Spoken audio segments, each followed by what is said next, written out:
September 9, hindi na ako yung chairman. Alam mo, Even assuming that he was still chairman, wala ka na violate eh.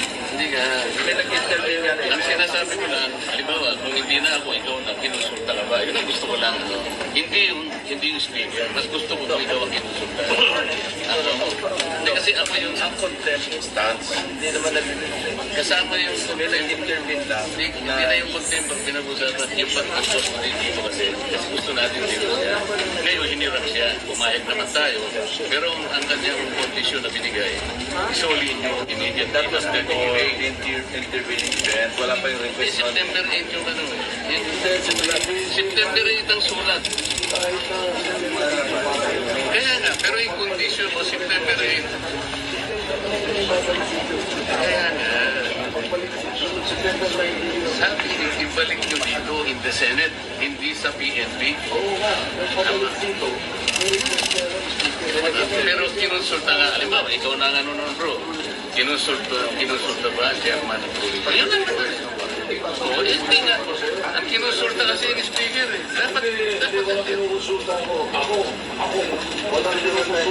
hindi nga nag-request nga si speaker. Kasi mo sabi ko si speaker. Kaya nga. Kaya hindi mo, dapat naman lang sana may konsulta. Chairman ng Pulito na yan ang sinasabi. Naintindihan ko yun. Pero yung consultation is important because yung Senate custody nandito, at yun ang condition na binigay ninyo. But that was the condition that you gave. Senate.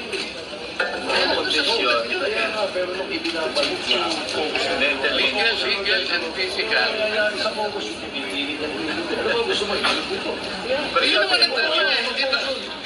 Sabi ko, hindi na kailangan ng motion dahil sa tulad ko, ibabalik natin immediately. Immediately.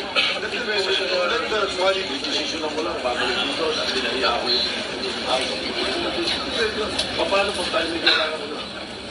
Kung paano tayo mga kailangan sa kanila. As far as we are concerned, kung ano yung... Si JP Mendoza, kukunin natin eh. Si JP Mendoza, nasa positive. Hiramin natin. Pero hindi natin siguro kukunin ang custody sa kanila din. Hindi natin.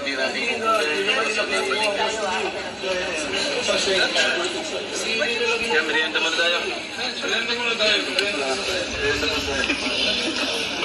Si Jinggoy, magulo ka talaga eh. Yan, nagsisimula na si Tito Soto. Ikaw kasi si Tito Soto, ay alam mo naman si Bryce Hernandez, nakakontempt yan sa inyo, sa Senado. Ngayon, nag-request si Speaker, ayan na, simula na.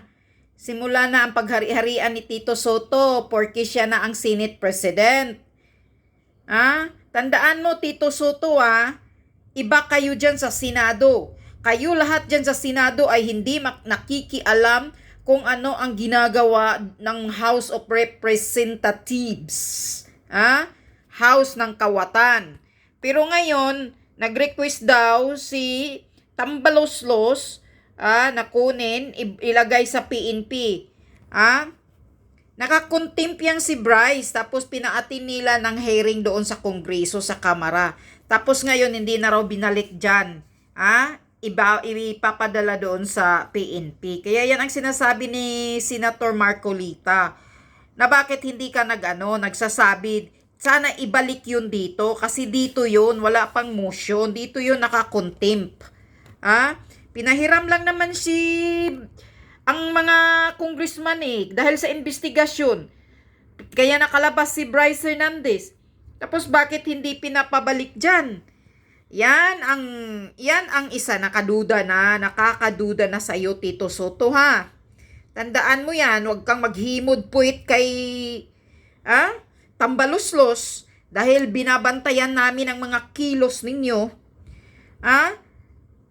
Dapat nga, hindi yan dapat papalitan si Marcolita na isang chairman sa Blue Ribbon Bakit pinapalitan?